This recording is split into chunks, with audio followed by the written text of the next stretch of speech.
get set. Where them hands, where them holes, where them throws, you know what I'm saying? And while they were here, they always wore masks. Please, just get the damn vaccine. The story I'm linking to in the description section is about a woman who was being followed into her house, and two men that lived in the house came outside and beat back the would-be attacker. If I'm not mistaken, they helped apprehend him. This reminded me of a time when, this is about 20 years ago now, where someone had told me that I should start fasting. And I said, why? You want me to start fasting so as a way to lose weight? He said, no, I'm not talking about that. Fasting is a good way for you to hear from the Lord, and I think it could help you. And in the long run, yeah, it could probably help you lose weight too. I see you working out, you're not losing weight. So why don't you try fasting so you can hear from the Lord and he can help you. So instead of being offensive, I finally said, you know what the heck, I'm going to try it. Because I fasted when I was a teenager, and that tended to help things. So you know what, let me just try it. I didn't think I'd be able to do it because when I was working in that particular office downtown way before COVID, yeah, I'm probably sure I'd stress eat, or I definitely would stress drink coffee and not just, have water. So the day I tried it, I miraculously was able to fast and just have water. I was so busy, I was literally forgetting to eat. And I felt, once I got through the hunger and the phase and the haze, and I felt calm, and then I prayed a little bit, and I was working on something. And then all of a sudden, I hear, leave. Leave now. And it was time for me to get off anyway, right? So I was like, oh, well, it's time for me to get off. Then it was like, no, you must leave now.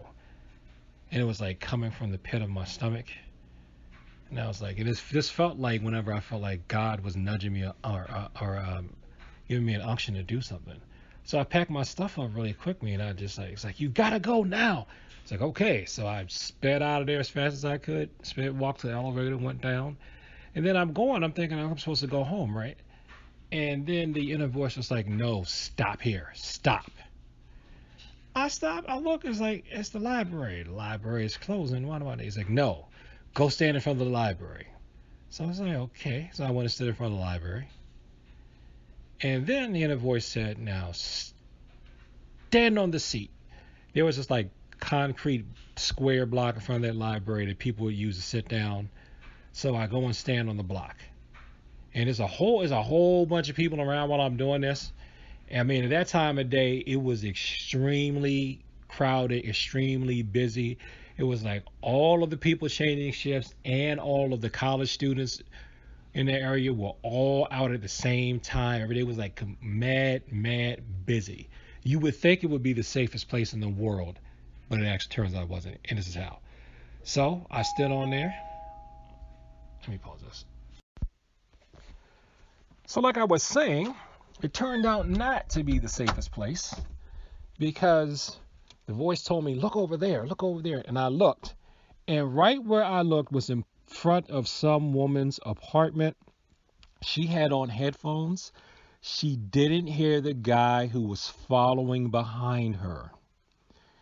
And it was easy to see this in the crowd because when people are moving in a crowd, if you can look over top of the crowd, from when you're on, if you're on stage, if you're an MC, or just looking over a balcony, when you're looking out at the crowd, a crowd has like a naturally moving rhythm.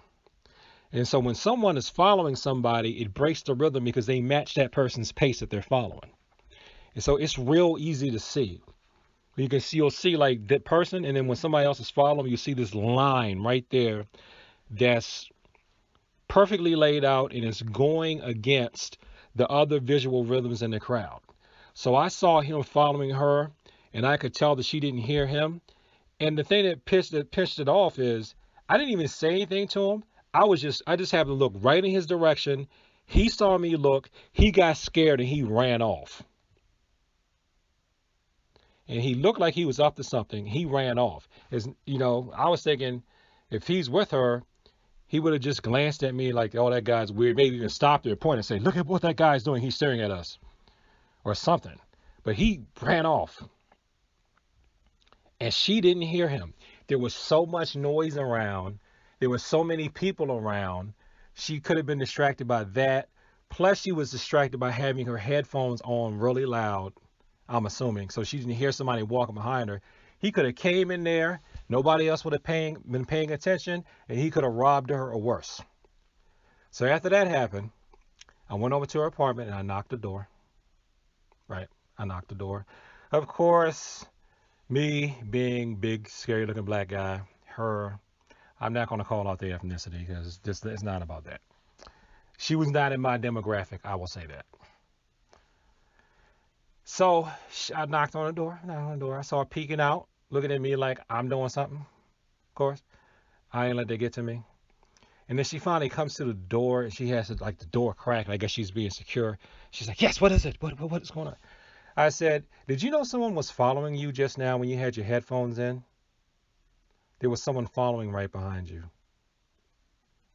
And then her whole demeanor changed. She was like, oh my gosh. Oh, you were just trying to, oh, I'm sorry. Oh, thank you. And she, she changed up and everything. She was appreciative. And I told her what happened. And I gave her the best description of the guy that I could. And I just said, just be careful. And she's like, it's a good thing. And I say, honestly, I'm normally off at this time, but I'm not usually exactly right here at this time.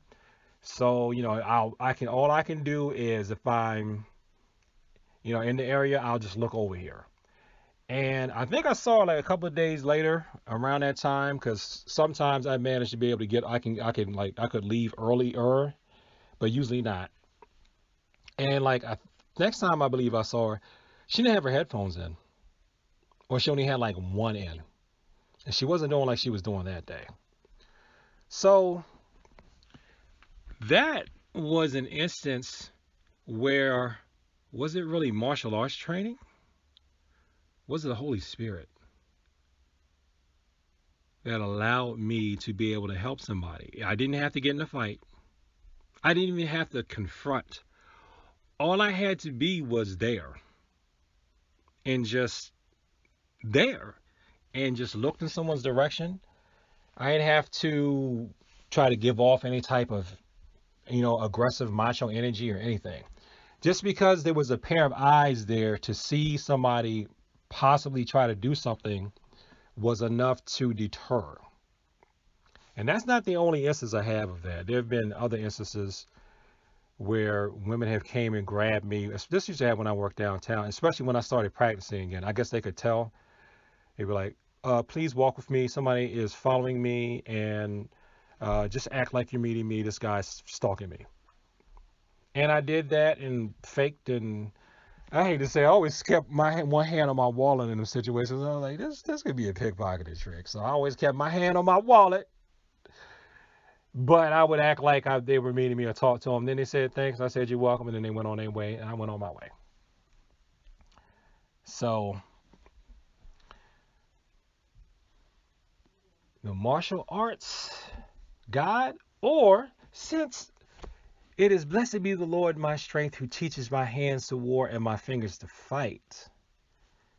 Is that why he will encourage us to do martial arts? If that's how he designed us, if that's the gifting and leaning that he gave us, to use that to be peacemakers, to use that to help people. And I'll close by saying this. One of the last encounters I had to, this was totally de-escalating. I was at a place, I won't say where, I won't say who, but I will say this. The people who got up to talk, not to fight. The people who got up to talk, I had a feeling just by the way everybody moved. I asked them. All the people that got up to talk, to de-escalate and diffuse, they were all martial artists. Every single one of them. Every single person that got up, and first thing they went to was their words, was talking and being respectful. They were all martial artists.